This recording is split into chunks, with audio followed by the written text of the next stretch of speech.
Yesu nkubise kandi twaratinze gacapu. Umuntu aragucapuza kandi wowe yimucapuje nta kintu ajya kutwara. Ugize ngo wagihungu. Weza kuri fato kancapuza kiranshonje uko wabyibagiwe. Buryo amaheru wowe Indegeye ikigo kusigaho namenyera amana wowe usigaho umenyera. Ugize ngo igicucu gute kusigaho namenyera amana ubundi wose umenyera umbaza. Mbasaki arahigwe gukubita umuntu bakaguyirinda. Wose nawe ni uri kuye. Run.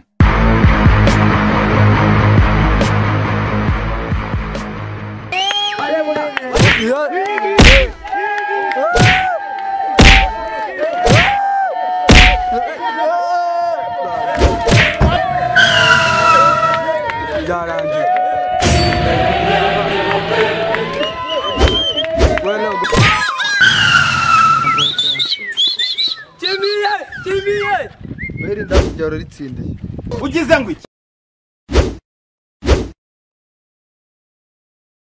Okay, amategeko agenga umukino.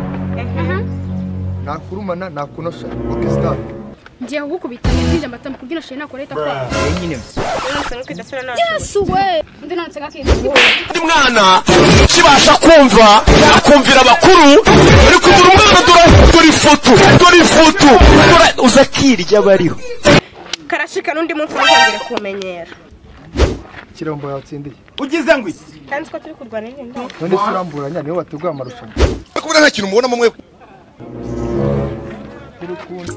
Wow papa wow papa wow papa wow papa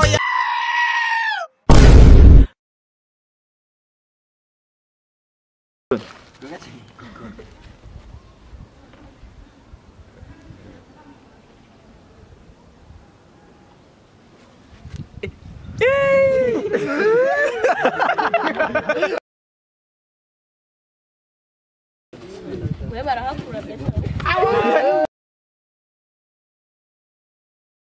Weza kuri fato kancapuza kiranshonje uziko wabyibagiwe. Woga hombanye nk'ibyombo. Bigeze mu byombo ndagapfa. Woga hombanye nk'ibigega byo muri Rwangumi woga kuruzinda mu bye. Bakubita rura rushukaga woga hombana. Okay, start. Ngiye kugukubita nzije amatamu kugira shene nakoreta kwa. Wana tsanke dasana nashobora. Ndi nanse gakindi.